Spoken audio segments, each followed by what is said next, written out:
ദുബായിലെ എയർ ഷോയ്ക്കിടെ തേജസ് വിമാനം തകർന്നു വീണ സംഭവത്തിൽ അന്വേഷണം തുടങ്ങി വ്യോമസേന. അപകടത്തിന് പിന്നിൽ അട്ടിമറി ഉണ്ടോ എന്നതിൽ പരിശോധന തുടരുന്നതായി പ്രതിരോധ മന്ത്രാലയ വൃത്തങ്ങൾ വ്യക്തമാക്കി.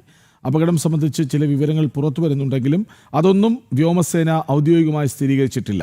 അതേസമയം വിമാന ദുരന്തത്തിൽ വീരമൃത്യു വരിച്ച വ്യോമസേന വിംഗ് കമാൻഡർ നമൻ സിയാലിന്റെ ഭൗതിക ശരീരം ഇന്ന് ഡൽഹിയിലെത്തിക്കും. സംഭവത്തിൽ കേന്ദ്ര പ്രതിരോധ മന്ത്രി രാജ്നാഥ് സിംഗും സംയുക്ത സൈനിക മേധാവി ജനറൽ അനിൽ ചൗഹാൻ ഉൾപ്പെടെയുള്ളവരും അനുശോചനം രേഖപ്പെടുത്തി. ഡൽഹിയിൽ നിന്ന് ശ്രീകാന്ത് ഒപ്പം ചേരുന്നുണ്ട്. ശ്രീകാന്ത്, എയർ ഷോയ്ക്കിടെ ആരും പ്രതീക്ഷിക്കുന്നതല്ല, എല്ലാവരും ആകാംക്ഷയോടെ ആകാശത്തേക്ക് നോക്കിയിരിക്കുമ്പോഴാണ് ഒരു ദുരന്തം ഉണ്ടാകുന്നത്. വന്നു പതിച്ച് തീഗോളമായി ആളിപ്പടർന്ന് പൈലറ്റ് വീരമൃത്യു വരിക്കുന്നു.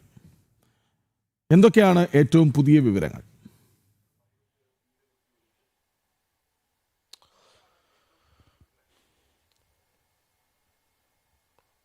കൃഷ്ണരാജ, ഏറെ ഞെട്ടലുണ്ടാക്കുന്ന സംഭവം എന്ന് തന്നെയാണ് ഇതിനെ പറയാൻ സാധിക്കുന്നത്. പക്ഷേ ഇത് എന്താണ് സംഭവിച്ചത് എന്ന് സംബന്ധിച്ചിപ്പോഴും അവ്യക്തത തുടരുകയാണ്.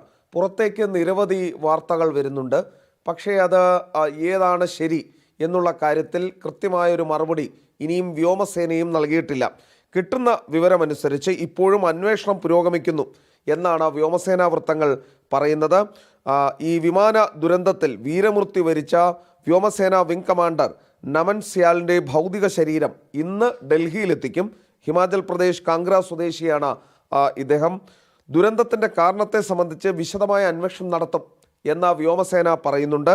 അപകടം സംബന്ധിച്ച് ചില വിവരങ്ങൾ പുറത്തു വരുന്നുണ്ടെങ്കിലും വ്യോമസേന അത് ഇനിയും സ്ഥിരീകരിക്കാൻ തയ്യാറായിട്ടില്ല. സംഭവത്തിൽ കേന്ദ്ര പ്രതിരോധ മന്ത്രി രാജ്നാഥ് സിംഗും സംയുക്ത സൈനിക മേധാവി അനിൽ ചൗഹാനും ഉൾപ്പെടെയുള്ളവർ അനുശോചനം രേഖപ്പെടുത്തിയിട്ടുണ്ട്. കുടുംബത്തിൻ്റെ ദുഃഖത്തിനൊപ്പം പങ്കുചേരുന്നുവെന്ന് രാജ്നാഥ് സിംഗ് പറയുകയും ചെയ്തു. അപകടത്തിന് പിന്നിൽ അട്ടിമറിയുണ്ടോ എന്ന പരിശോധന കൂടി ഈ ഘട്ടത്തിൽ നടക്കുന്നുണ്ട്. കാരണം ഈ തേജസ് യുദ്ധവിമാനം എന്ന് പറയുന്നത് ഇന്ത്യയുടെ അഭിമാന ഒരു പദ്ധതി കൂടിയായിരുന്നു. അത് മെയ്ഡ് ഇൻ ഇന്ത്യ എന്നുള്ള രീതിയിൽ തന്നെ പറയാവുന്ന യുദ്ധവിമാനമാണ്. അത് ഇങ്ങനെ ഒരു അപകടം സംഭവിച്ചത് ഇന്ത്യയെ സംബന്ധിച്ചിടത്തോളം വളരെ ഗൗരവത്തിലാണ് അതെടുത്തിട്ടുള്ളത്.